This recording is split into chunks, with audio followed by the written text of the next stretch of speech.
Welcome to Christian Nutrition on TV, the show where we review every single episode of VeggieTales on TV in some sort of order that's not really discernible. And by we, I mean just me.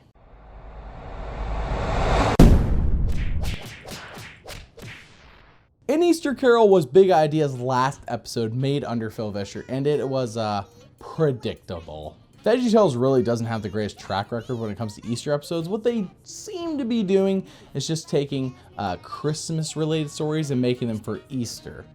It's very unimaginative. And for whatever reason, this episode was split into 2 parts for TV.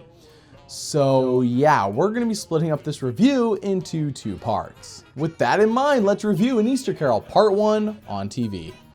You know, a sweater with stripes would make you look taller. Yeah. Yes, because if there's one thing that Archibald struggles with on a daily basis, it's being too short. Hi, kids, and welcome to VeggieTales. On TV.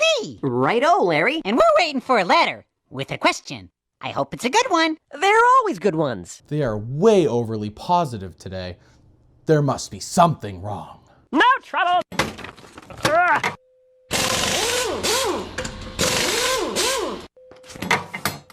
Oh, I got it! What the heck is going on here? Oh, that can't be very good. Okay, thanks. All in the line of duty. I'm struggling to understand what just happened. Why were there power tool sounds, and what was going on with Bob? Dear Bob and Larry, I had a really awful day. I got a 0 on my math, my dog ran away, A 0 on your grammar too, I hope. and I just know tomorrow's not gonna get any better. Signed, Lewis from Mount Washington. Sounds like someone could use a lesson in hope. Put your eyeballs on this. No countertop scene and no opening VeggieTales theme. This only happened twice before, with the Star of Christmas, which was okay, and Esther. If we have a repeat of Esther, I will walk off this set. We open up with a song that isn't catchy, but isn't bad either. We sing this tune as rainbows bloom on ice, red, green, and blue. The window here is mighty dear, a precious work of art.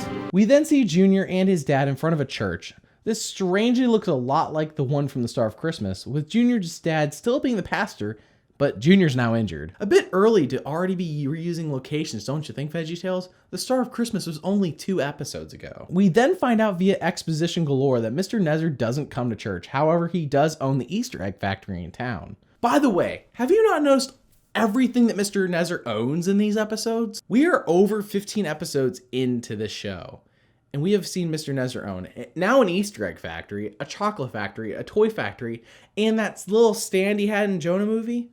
This dude is loaded. He's filthy rich. Mr. Nezzer's grandma started the Easter egg factory, and despite her passing away, Mr. Nezzer still runs it faithfully. Look, Millward, we've been working for your uncle for more than a year now to pay him back for burning down his theater, right? Wait, what? Is this a true sequel to The Star of Christmas? After doing some research, I found out that, yeah, this episode actually is a true sequel to The Star of Christmas, and it takes place a year and 4 months later. I like the continuity, but it kind of ruins the opportunity for some good old-fashioned, down and dirty, hootin' and hollering Veggieception. We then find out Mr. Nezzer actually doesn't care for Easter service, as it gets in the way of people purchasing his plastic eggs on Easter Day. Look, I get it. You're a businessman. You got a business to run, and it's a very seasonal business on top of that. It only works a month, maybe 2 months a year at most. But look, Mr. Nezzer, no one's buying plastic Easter eggs on Easter. Also, I just now realized that this episode kills off the idea of the Easter Bunny for kids.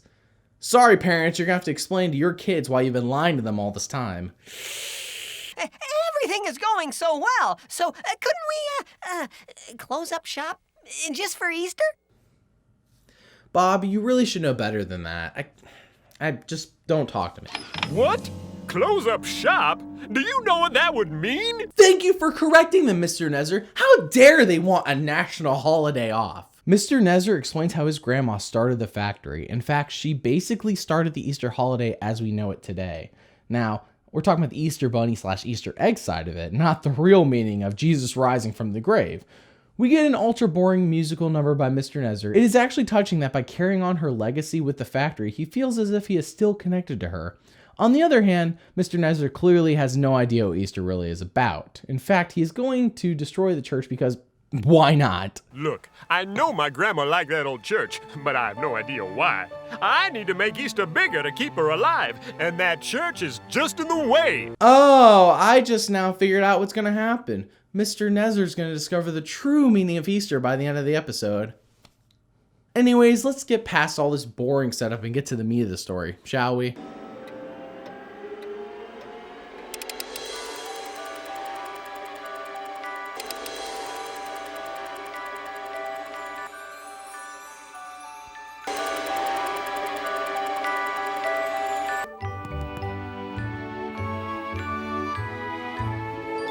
Oh, silly Mr. Nezzer. I don't know why the fairy is actually doing this.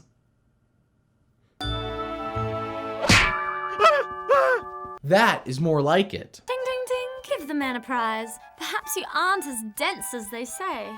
Few things. Number one, if you watched my last review, you know that Rebecca St. James is voicing the fairy here in this episode. Number two, she's being kind of a jerk for someone who's already past their prime in 2003. 3, who is they and why are they all saying Mr. Nezzer is dense? So, Rebecca St. James takes Mr. Nezzer on a trip. If you have ever seen A Christmas Carol, then you know exactly where this predictable plot is going to lead us. Hi, kids. Now you gotta remember that... You saw only half the show. Well, you think they'll watch again next week? Well, if they want to see the whole show. Well, I would. Larry's face is completely out of control right now. The energy has been way too positive for such a lackluster episode. Anyways, that was an Easter Carol on TV Part 1 and on TV segments. What the heck was going on? This was an atrocious episode across the board. Stay tuned as we hope for a Patriots-Falcons comeback here in Part 2 and a return to, funny on TV segments. That's really all we want. Remember that God made you special and he loves you very much. Bye.